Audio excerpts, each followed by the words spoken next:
In a galaxy where physical strength determined one's place in the hierarchy, humans found themselves classified as mid-tier scavengers. Not the weakest, certainly not the strongest, just another species trying to survive in a universe where apex predators ruled through fang and claw. Astoria 9 stood as a neutral waypoint between the stars, a sprawling space station orbiting a dead planet.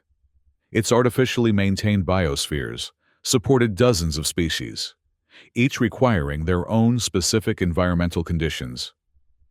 The station served as a vital refueling hub and trading post for intergalactic travelers, enforcing a fragile peace between predators and prey. Alara Mongthui moved through the lower decks of the environmental engineering sector with practiced efficiency. As the station's deep-sea environmental engineer, her domain was the vast network of artificial marine ecosystems that supplied much of the station's food reserves and maintained its delicate water balance.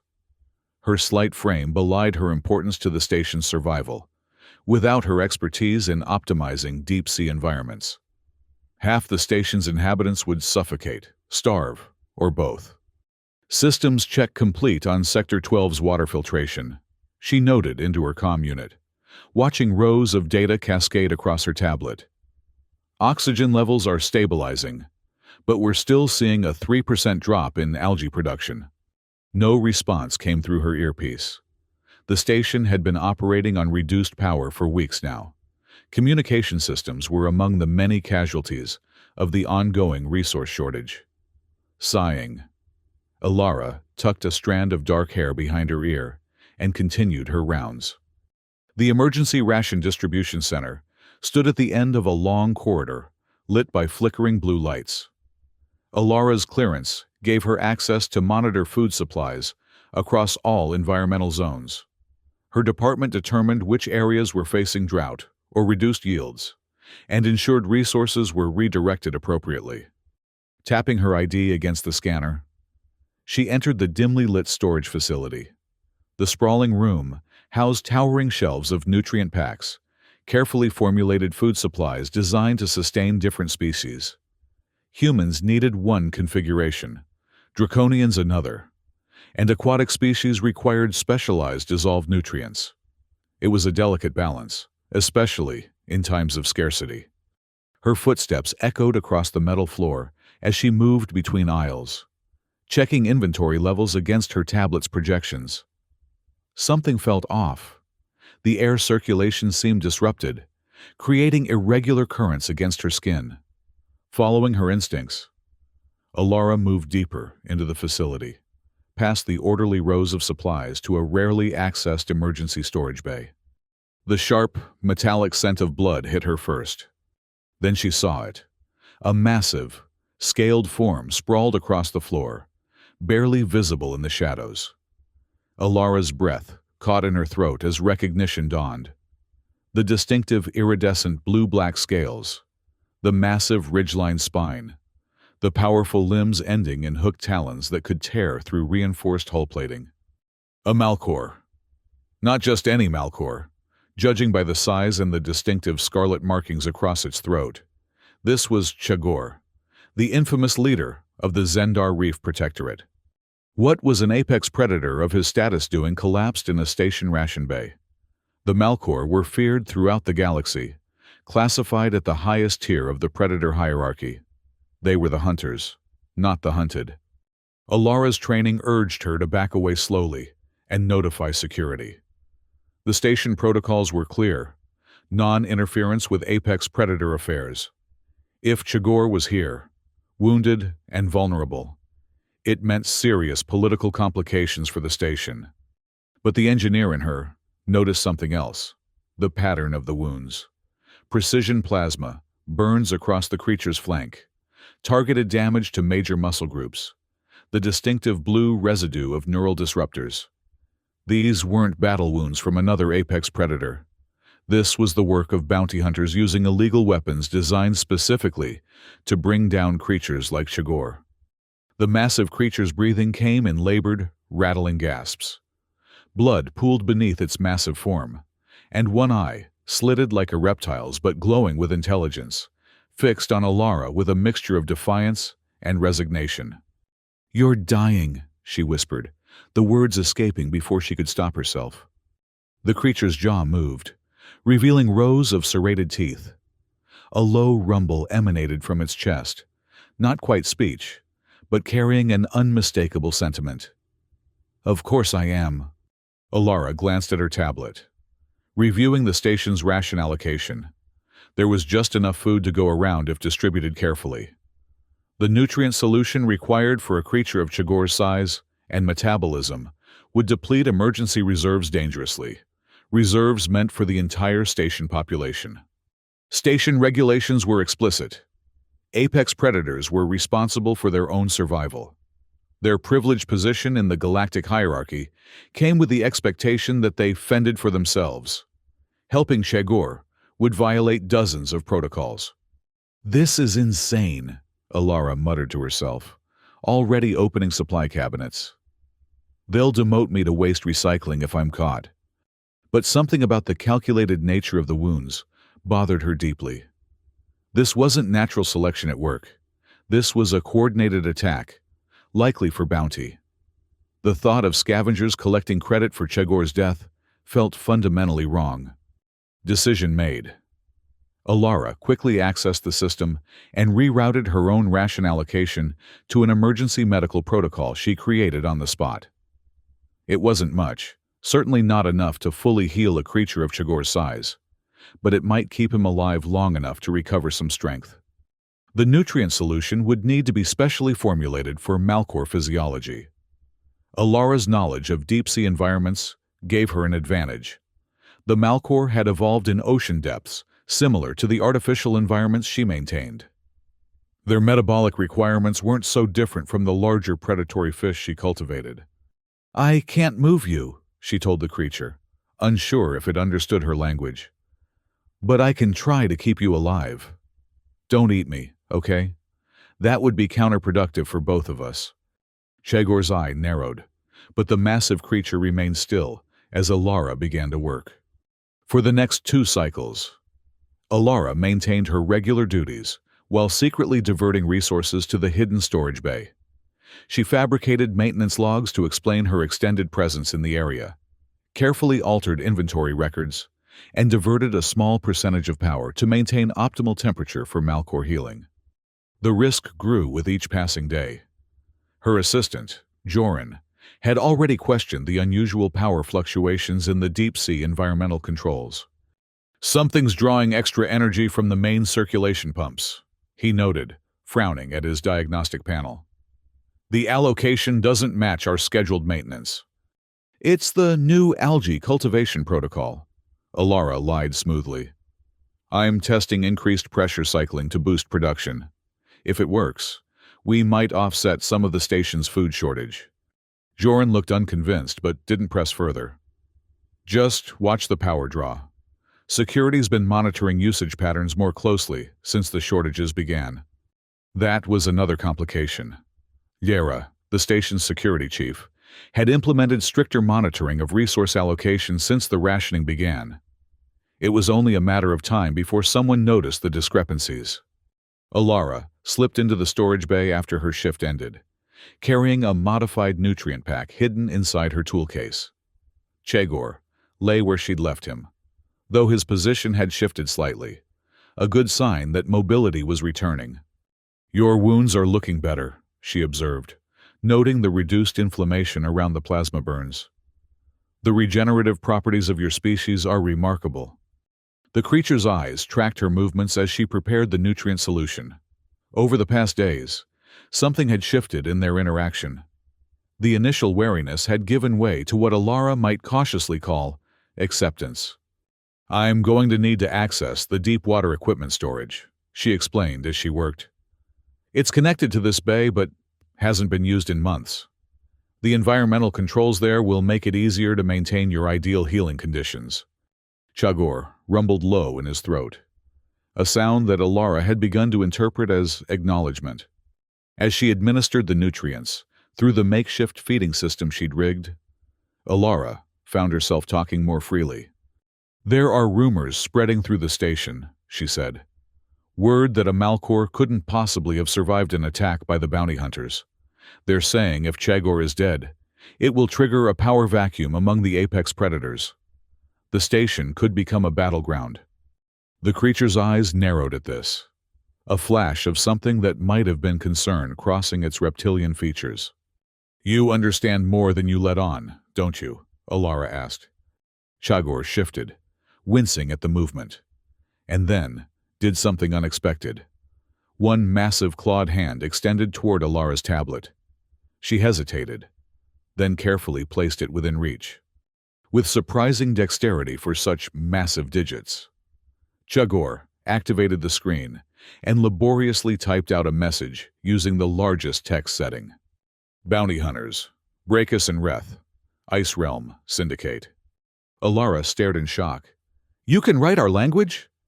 Apex does not mean stupid. Despite the gravity of the situation, Alara found herself smiling. "Fair point. Why are they hunting you?" Chagor's claws hovered over the screen for a long moment before typing, "Protect Reef. They want resources. Easier to kill Protector than fight." The pieces began falling into place.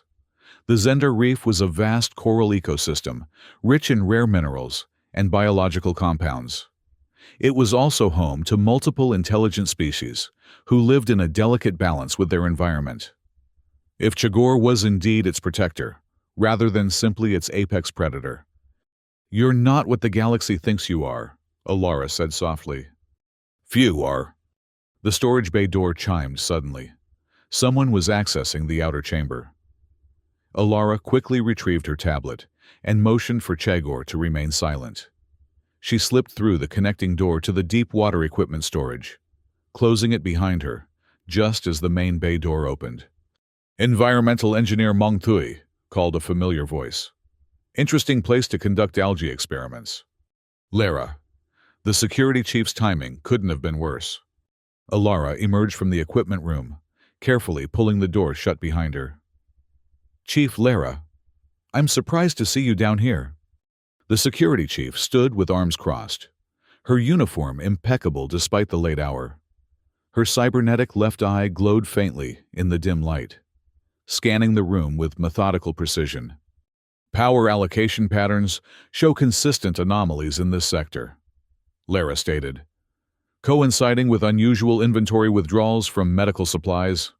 Care to explain?" Alara had prepared for this possibility, but facing Lara's direct questioning made her carefully constructed excuses seem flimsy. "I've been developing a new biofiltration system," she said, gesturing to the equipment behind her.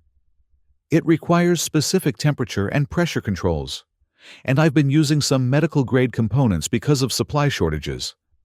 I filed the requisition forms.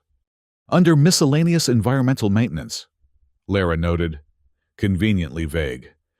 "The paperwork for experimental protocols is excessive," Alara replied, forcing herself to maintain eye contact. "I'm trying to solve our food production problem, not create more administrative work." Lara's cybernetic eye whirred almost imperceptibly as it adjusted focus. "There's blood residue on the floor by the emergency storage units." Alara's heart raced, but she kept her expression neutral. "I cut my hand on a damaged pressure valve yesterday. Nothing serious." "Human blood is red," Lara observed flatly. "This residue has a distinct blue tinge." Before Alara could formulate a response, a low rumbling sound emanated from behind the equipment room door. It was barely audible, but Lara's enhanced hearing caught it immediately. Her hand moved to the stun baton at her belt.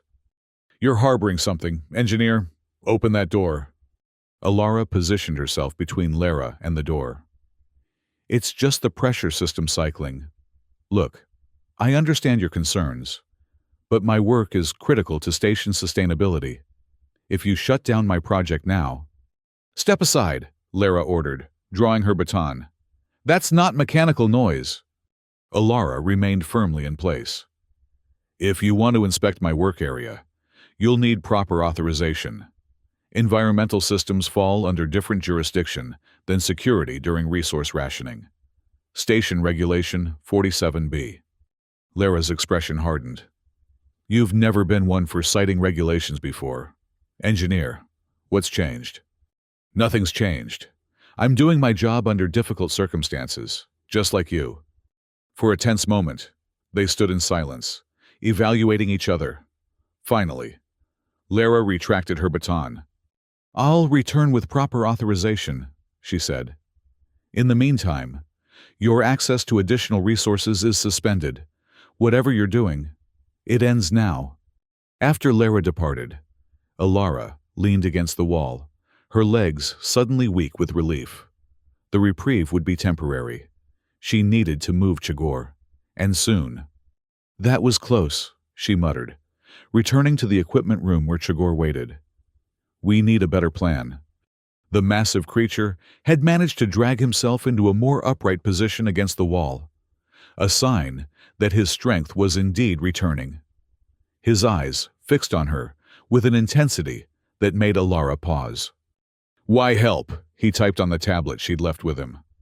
It was a fair question, one Alara had asked herself repeatedly over the past days. She considered various answers: compassion, justice, rebellion against an unfair system. But in the end, the truth was simpler. Because it was wrong, she said finally. What they did to you was calculated and cruel. And because the galaxy has enough predators already, we need more protectors. Chagor studied her for a long moment, then typed slowly. Humans classified wrong, not scavengers, protectors. The word sent an unexpected warmth through Alara. Some of us try to be, she said quietly. Their moment of understanding was interrupted by an alarm blaring through the station. The distinctive three-tone pulse indicated a security alert, unauthorized docking in progress. Alara's comm unit crackled to life with an emergency broadcast. Attention all station personnel. Unidentified vessel has forcibly docked at Bay 12. Security protocols initiated. All civilians remain in current locations until further notice. A cold certainty settled in Alara's stomach. Brachus and Reth, she whispered. They've tracked you here. Chagor's expression shifted to something primal and dangerous, a reminder that despite his injuries, he remained an apex predator at his core. They come to finish. He typed. You go, not your fight. Alara shook her head. Too late for that. If they find you here, they'll know I helped you. Besides, they've violated station protocols with a forced docking. This is everyone's problem now. She accessed her tablet, bringing up the station security feeds. Her engineering clearance gave her limited viewing access, enough to see the main corridors, but not the restricted areas. The feed from Dock 12 showed a sleek, predatory vessel with distinctive Ice Realm markings. The hull bore the scars of multiple battles, and modified weapon systems protruded from what should have been standard cargo ports. Definitely not a diplomatic visit, Alara muttered. The dock's inner door opened to reveal two figures. The first was tall and gaunt, with the characteristic pale blue skin of the Ice Realm inhabitants. Elaborate, cybernetic enhancements covered much of his left side, including a shoulder-mounted targeting system that swiveled independently of his movements. Brachus, presumably. The second figure was shorter but heavily muscled, with dense armor plating covering their torso. Their species wasn't immediately identifiable, either heavily modified or a hybrid. This would be Reth, the partner. Security personnel moved to intercept them, but the bounty hunter's response was immediate and brutal. Brachus raised a hand, and a pulse of energy scattered the security team like leaves. Non-lethal, but highly effective. They're not even trying to be subtle, Alara said, watching the hunters proceed unchallenged down the main corridor. They must be confident they can find you quickly. Tracking implant, Chagor typed, pointing to a barely visible scar along his flank. Embedded during attack. Alara swore under her breath. That explains their confidence. We need to move you now, and we need to disable that tracker. She quickly assessed their options. The deep-water equipment storage connected to the maintenance tunnels that ran throughout the station's environmental systems. Those tunnels, in turn, led to her primary workspace, the Deep Sea Environmental Control Hub. It was the most logical place to take Chagor. She could control the environmental conditions perfectly there, and her authority in that domain would provide some protection. The tracker was a more complicated problem. Removing it would require medical expertise she didn't possess, and attempting to extract it improperly could cause more harm than good. We can't remove the tracker without proper equipment, she decided. But we might be able to mask its signal. The deep-sea environments required specialized electromagnetic shielding to prevent interference with the delicate marine life. That same shielding might disrupt the tracker's signal, at least temporarily. "Can you move?" she asked Chagor.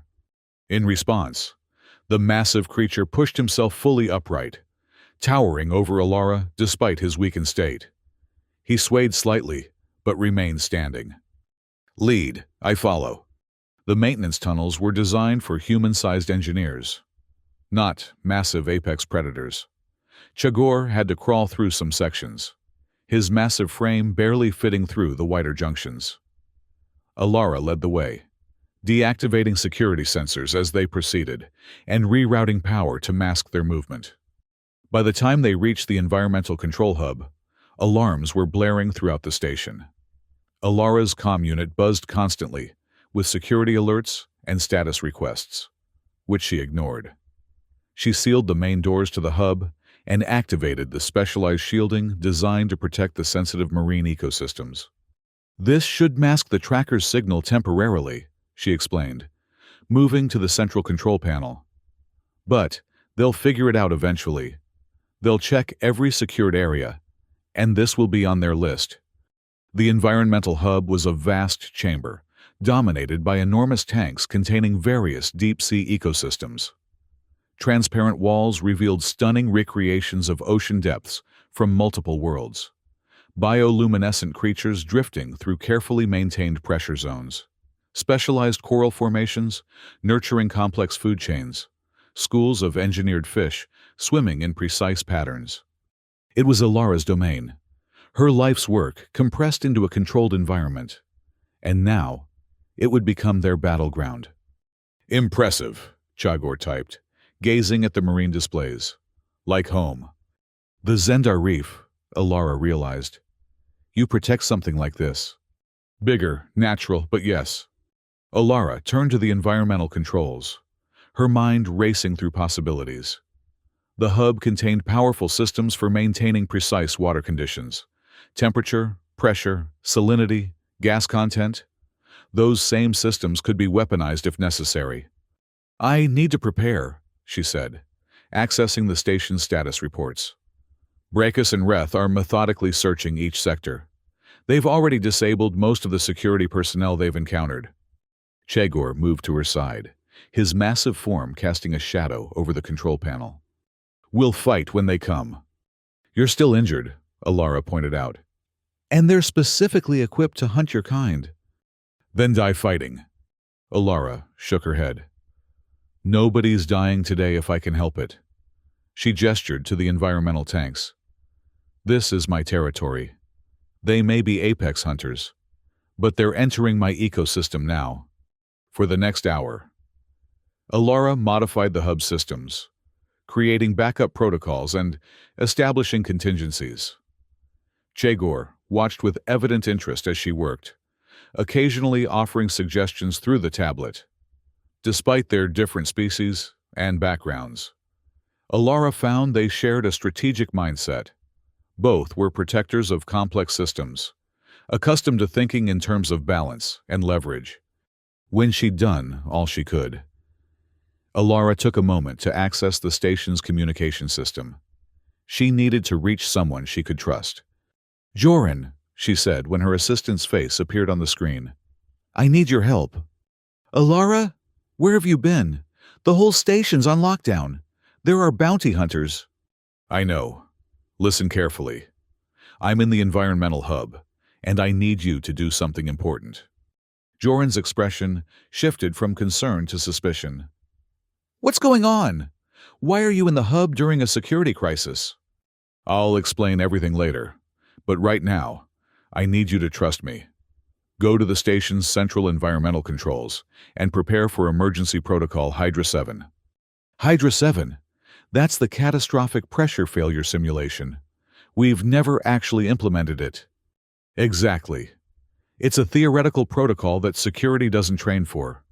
When I give the signal, I need you to activate it, but only in the environmental sector, nowhere else. Joran ran a hand through his hair, clearly uncomfortable. This is about those power fluctuations, isn't it? You've been hiding something. Alara glanced at Chegor, who stood just out of the communication device's visual range. Yes, something important. I'm asking you to trust me. Joran, have I ever given you reason not to? After a long moment, he nodded reluctantly. Fine, but you owe me a full explanation when this is over. Deal.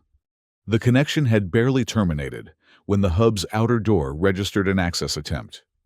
Someone was trying to override the security locks. They're here, Alara said, moving to the main control panel. Get back, near the primary tank. Stay out of sight if possible.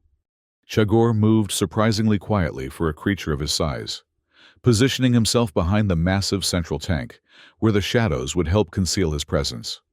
Alara activated the emergency protocol she'd prepared, then took a deep breath and opened the communication channel. This is Environmental Engineer Meng Thui. Identify yourselves. A cold, mechanical voice responded. Engineer, this is Brackus of the Ice Realm Syndicate. Open this door immediately. I'm in the middle of a delicate environmental calibration, Alara replied calmly. The systems are unstable. Any disruption could damage the station's oxygen production. Your oxygen production is the least of your concerns, came the reply. We have authorization from your security chief to search all areas.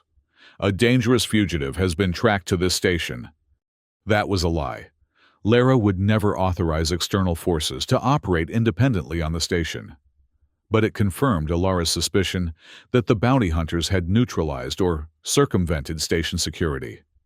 I'll need to see that authorization, she stalled. Station protocols require... A tremendous crash interrupted her as the outer door buckled under some immense force. 2 more impacts followed before the reinforced door gave way entirely, sliding partially open to admit the bounty hunters. Brackus entered first, his cybernetic enhancements whirring as they adjusted to the hub's higher humidity. He was even more imposing in person, well over 2 meters tall, with a face carved from angles so sharp they seemed almost crystalline. His organic eye was filmed with frost, while his cybernetic one glowed with a cold blue light. Reth followed close behind, moving with the careful precision of a born predator. Up close, his species was more identifiable, a Caraxian hybrid, judging by the distinctive ridged skull and reinforced exoskeleton. His armor was seamlessly integrated with his natural plating, creating an almost impenetrable defense. Engineer, Brackus greeted her, his voice carrying the distinctive harmonic overtones of the Ice Realm. You've been busy. Alara stood her ground at the control panel. This is a restricted area. Your forced entry has compromised sensitive environmental systems. Brackus smiled, revealing teeth filed to points. Spare us the bureaucratic protests. Our tracker indicates our quarry is here. His cybernetic eye swiveled independently, scanning the room. Where is the Malcor? There are no Malcors here, Alara said truthfully. Technically, Chegor was behind the tank, not here, in the immediate vicinity. Reth moved further into the room, examining the various tanks and equipment. His movements were methodical, predatory. The signal is strongest in this room, he growled, his voice like gravel. It's here somewhere. Perhaps your tracker is malfunctioning, Alara suggested. The electromagnetic shielding in this room protects our sensitive marine life. It interferes with many types of signals. Brackus approached the control panel where Alara stood. You seem remarkably calm for someone whose workplace has just been invaded. Most would be frightened. Environmental engineers don't have the luxury of panic, Alara replied evenly. When you work with systems that keep thousands alive, you learn to stay focused under pressure. Admirable, Bracus said, though his tone suggested otherwise. But unnecessary. We're not here for you, engineer. We merely seek our bounty.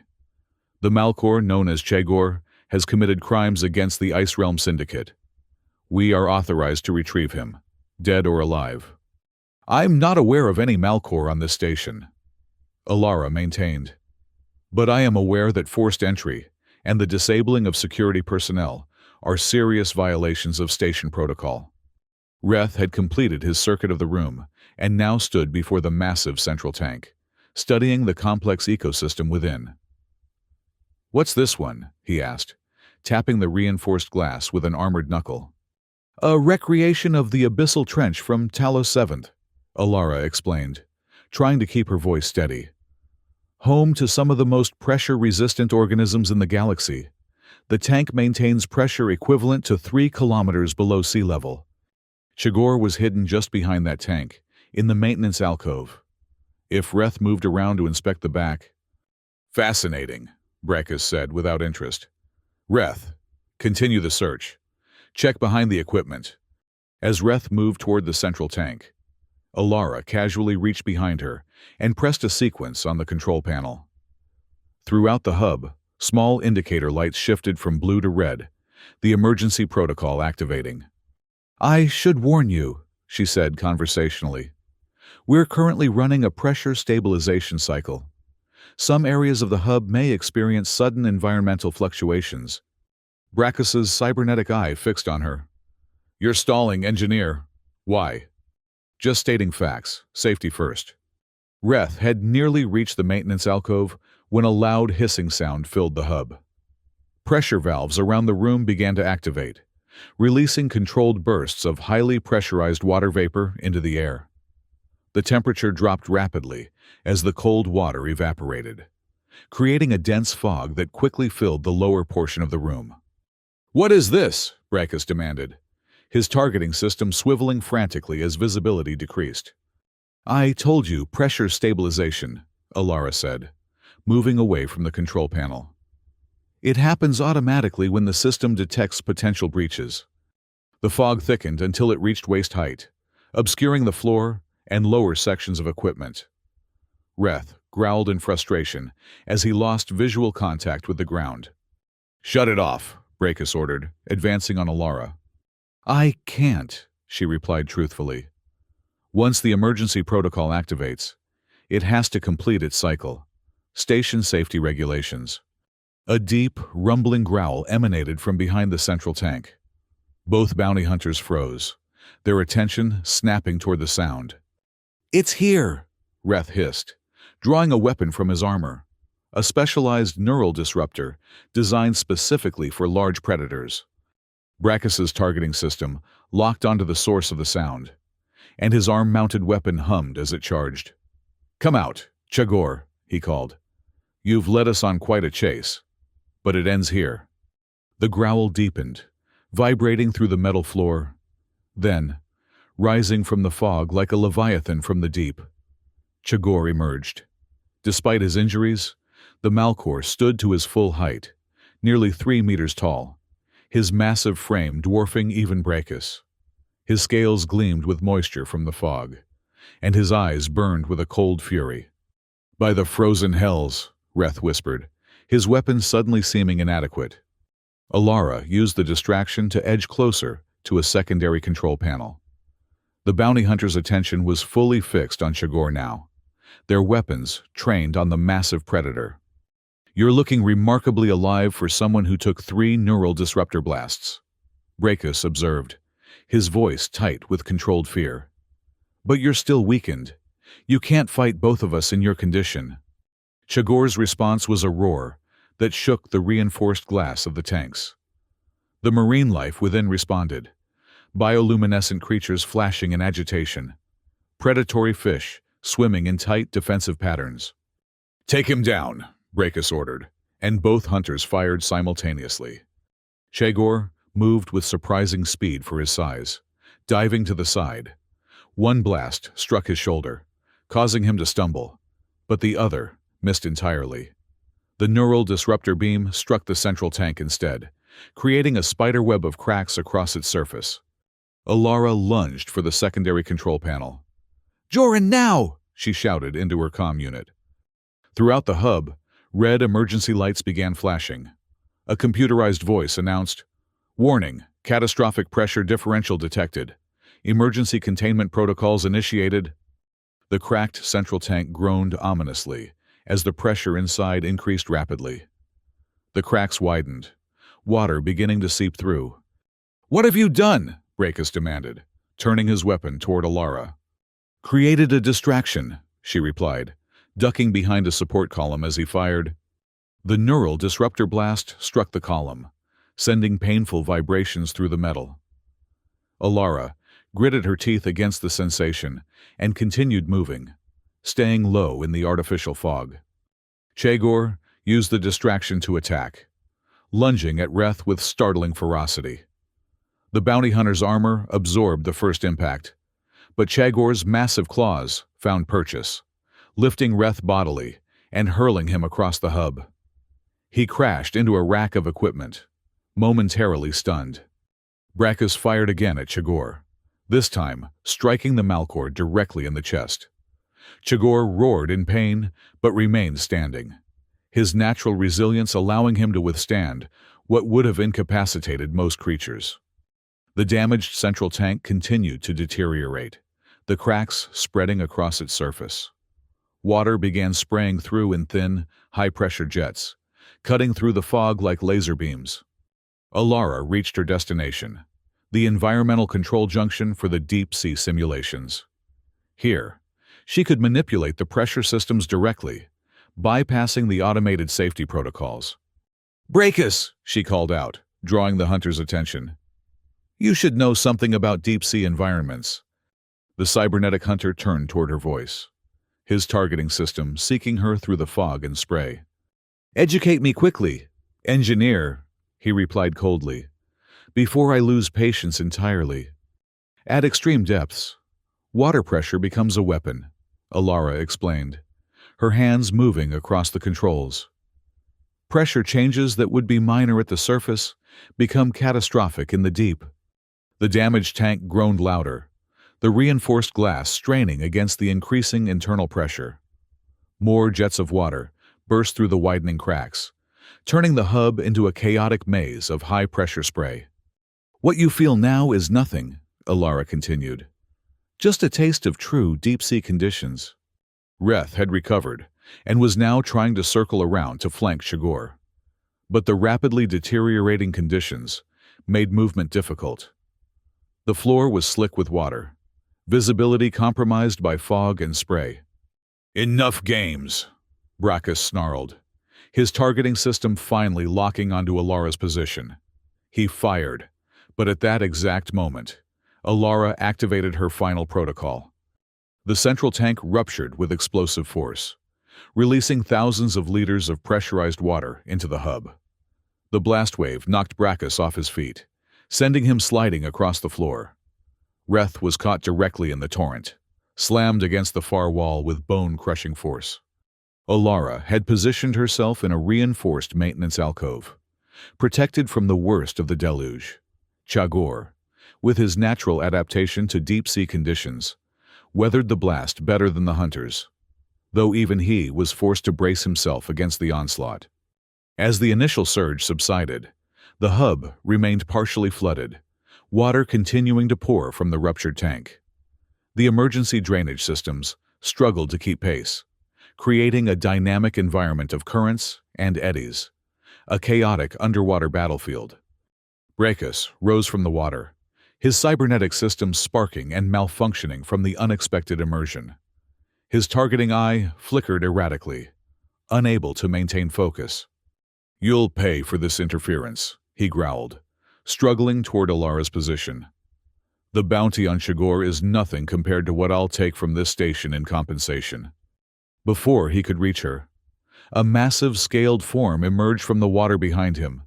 Chagor, moving with the fluid grace of a creature born to aquatic environments, seized Brachus by his cybernetic arm. With a single, powerful motion, he tore the weapon mount from the hunter's body, drawing a scream of pain and rage. Reth remained slumped against the wall, conscious, but clearly injured. His exoskeleton had protected him from being crushed, but the impact had done damage nonetheless. "It's over, Brachus," Alara said, emerging from her protected position. "You've lost your advantage." The cybernetic hunter clutched his damaged shoulder, his organic eye blazing with hatred. "This changes nothing. The bounty remains. If not us, others will come." Chegor moved to stand beside Alara, water cascading from his massive form. Despite his injuries, he projected an aura of absolute authority, the apex predator in his element. With deliberate movements, he took Alara's tablet and typed a message, then held it up for both hunters to see. "She is under my protection. All who threaten her face me." The statement hung in the air, its implications rippling outward like the water still swirling around their feet. An apex predator, claiming a human as under their protection, was unprecedented in the hierarchical structure of galactic society. "You waste your strength protecting a mid-tier scavenger," Brachus spat, though his posture had become more defensive. Chegor's response was to reach down and snap the neural disruptor Brachus had dropped, crushing the advanced weapon like it was made of paper. The message was clear. His strength was far from wasted. The hub's communication system suddenly activated, displaying Security Chief Lara's face on the main screen. Her expression was grim, a fresh cut visible above her cybernetic eye. "Environmental hub, report status," she demanded. "We've detected catastrophic systems failure." Alara stepped forward. "Chief Lara, this is Engineer Mongtui. The environmental hub has been compromised by 2 bounty hunters who forced entry. They've damaged critical systems and threatened station personnel." Lara's gaze shifted, taking in the flooded hub, the injured hunters, and then widening slightly at the sight of Chegor standing beside Alara. "I see," she said after a moment. "And the Malcor?" "Chegor was wounded by these hunters and sought refuge on the station," Alara explained. "I've been treating his injuries. He poses no threat to Astoria 9. In fact, he just helped neutralize a significant security threat." Brachus began to protest, but Lara cut him off with a sharp gesture.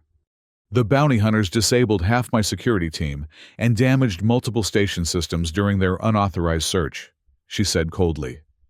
"Their claim of official authorization was fabricated, under station emergency protocols.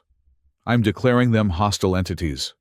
"You can't do that," Reth growled, pushing himself upright. "We have legitimate claim to the Malcor.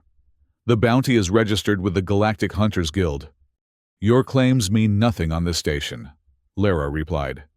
"Astoria 9 operates under Truce Council jurisdiction. Your actions have violated multiple sovereignty agreements." She turned her attention back to Alara and Chegor. "As for you, Engineer, hiding an apex predator and modifying station systems without authorization are serious violations." Alara straightened her shoulders. "I stand by my actions. Chief, Chegor was targeted by illegal weapons and would have died without intervention. The station protocols regarding non-interference with Apex affairs don't cover situations where bounty hunters violate our neutrality." Lara's expression remained stern, but something shifted in her cybernetic eye, a subtle recalibration that Alara had come to recognize as thoughtful consideration. "We'll discuss the specifics later," the security chief said finally. "For now, contain the environmental damage as best you can. I'm sending a team to take these hunters into custody." After the communication ended, Alara turned to face Chegor. The massive predator was watching her with an expression she couldn't quite read, something between respect and fascination. "Thank you," she said simply, "for standing with me." Chegor typed on the tablet. "You stood first, gave food when starving, healed wounds when dying, remembered, humans are more than classification." Alara smiled tiredly, surveying the flooded hub, her life's work partially in ruins. I'll take that as a compliment. In the days that followed, Astoria 9 gradually returned to normal operations. The damaged environmental hub required extensive repairs, but Alara's quick action had prevented catastrophic failure of the station's life support systems.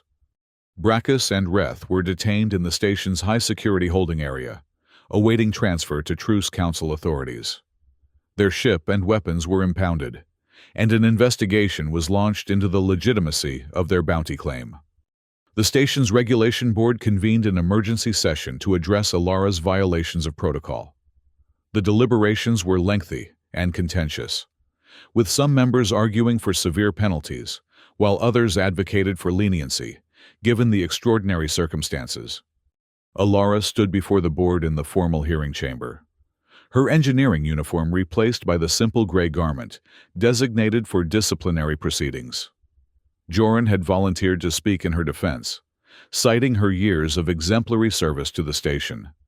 Engineer Mongthui's actions, while technically in violation of station protocols, ultimately protected Astoria 9 from significant harm. He argued, the bounty hunters posed a greater threat than the Malcor ever did. The board seemed unmoved, their expressions ranging from skeptical to openly hostile. The head administrator, a stern Volteran with elaborate ceremonial markings denoting their authority, leaned forward. The regulations exist for a reason. Engineer, they stated. Non-interference with apex predator affairs protects the station from becoming entangled in their political conflicts. By harboring the Malcor Chagor, you potentially made Astoria 9 a target for his enemies. Before Alara could respond, the chamber doors opened. Security Chief Lara entered, followed by a towering figure that caused the board members to shift nervously in their seats. Chagor had recovered significantly in the past days. His wounds were healing, the damaged scales beginning to regenerate with a silvery sheen. He moved with the fluid confidence of a predator in their prime, his presence commanding instant attention. "What is the meaning of this?" the head administrator demanded. "This is a closed disciplinary hearing." Lara stepped forward. "The Malcor Chagor has requested the right to address the board regarding Engineer Mongthui's actions. Under Truce Council regulations, as an Apex representative, he is entitled to speak in matters directly concerning his interests." The board members exchanged uneasy glances. Denying an Apex predator's right to speak would violate the very non-interference policy they were attempting to uphold. "Very well," the administrator conceded reluctantly. "The board recognizes Chagor of the Zendar Reef." Chagor moved to stand beside Alara. Rather than using a tablet for communication, he now wore a specialized vocalization device around his throat, technology normally reserved for diplomatic Apex representatives. When he spoke, his natural growls and rumbles were translated into precise, formal language. "I come before this board not as a predator seeking prey, but as a protector acknowledging another," he began, his translated voice carrying a resonant depth that filled the chamber. "Engineer Mongthui violated your protocols. Yes. She did so to save a life, mine, at great personal risk."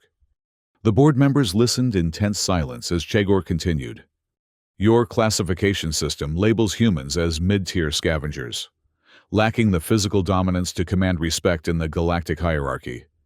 Yet this engineer, with nothing but knowledge and compassion, defeated 2 specialized hunters who had successfully wounded me, an apex predator." He gestured to his healing wounds. "These were inflicted by illegal weapons designed specifically to kill my kind. The bounty on my head was placed by those who seek to exploit the Zendar Reef, to strip its resources and destroy the ecosystem I protect. Engineer Mongthui did not merely save a predator, she preserved a guardian." The head administrator's expression remained skeptical. "While this provides context for your situation, it does not excuse the engineer's violations.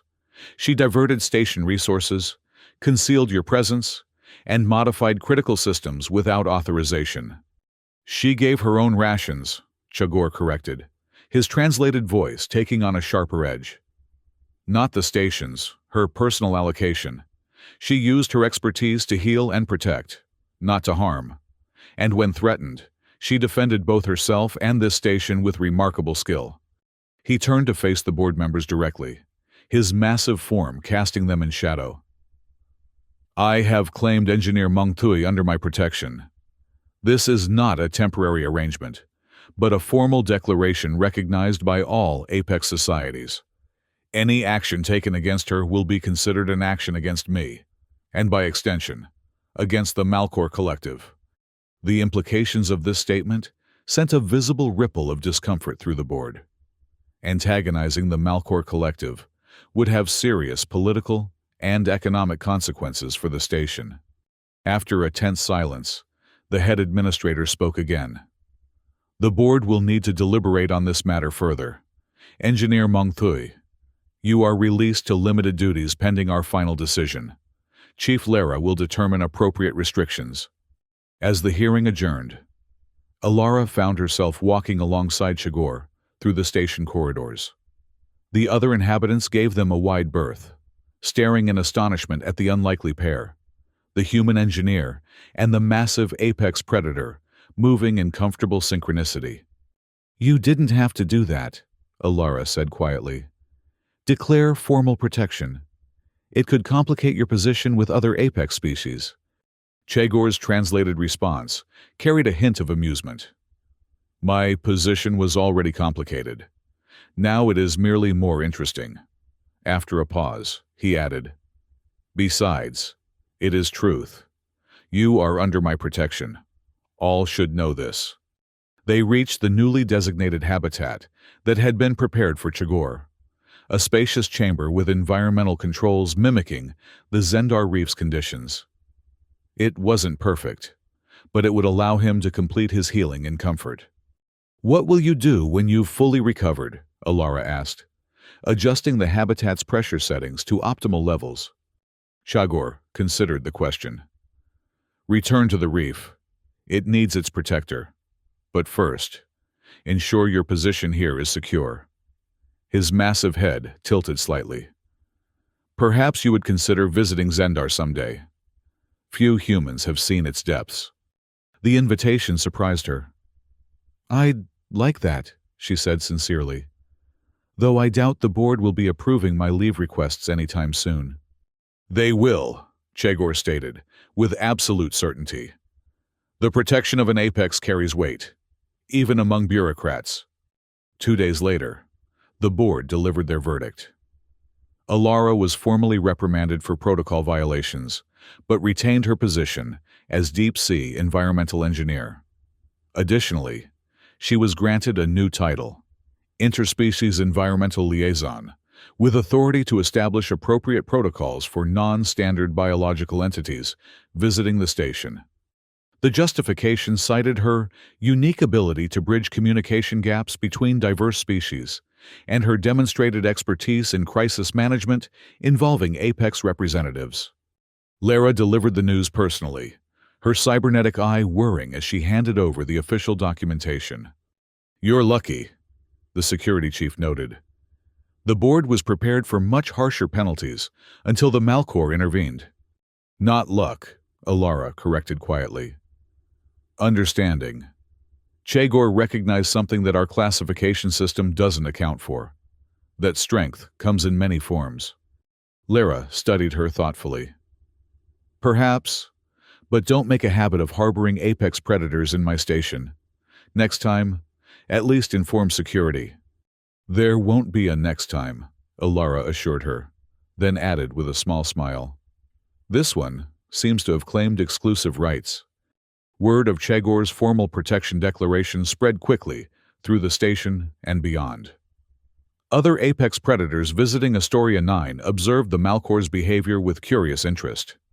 Some made a point of maintaining respectful distance from Alara, not out of deference to her, but in recognition of Chagor's claim. More surprisingly, several approached her with questions about the station's environmental systems, displaying an unprecedented interest in the technology that sustained their various required habitats. What had begun as an act of compassion was evolving into something more significant, a subtle shift in how different species interacted. When Chagor finally departed for the Zendar Reef, a small gathering assembled to witness his ship's departure. Joran stood beside Alara on the observation deck, watching the sleek vessel prepare for launch. "You've changed things," he observed. "Not just for yourself, but for all of us. The Draconians actually acknowledged me in the corridor yesterday. Not just tolerated, actually nodded in greeting." Alara smiled. "Small steps. Do you think it will last?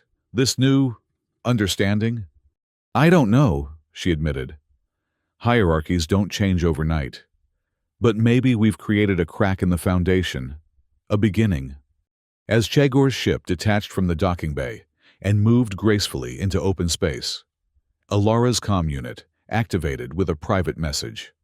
On the screen, written in the formal script of the Malcor language, were words that gave her hope for the future they might build. "Remember, it was not my strength that changed minds, but your compassion. In the deepest waters, it is not the largest predator who shapes the ecosystem, but the smallest creatures who maintain its balance. You are not mid-tier anything. You are essential." Alara watched the ship until it disappeared among the stars, carrying its apex protector back to the reef he guarded. Around her, Astoria 9 continued its operations, humans and aliens of all classifications working together in their neutral outpost between worlds. She returned to her rebuilt environmental hub, where the tanks once again housed thriving ecosystems, each one a small piece of home for the diverse inhabitants of the station. Her new role brought challenges and opportunities she hadn't anticipated, but each day reinforced the lesson she'd learned from her unlikely alliance with Chagor. In a galaxy that classified by physical strength, the power to protect and nurture could be the most revolutionary force of all.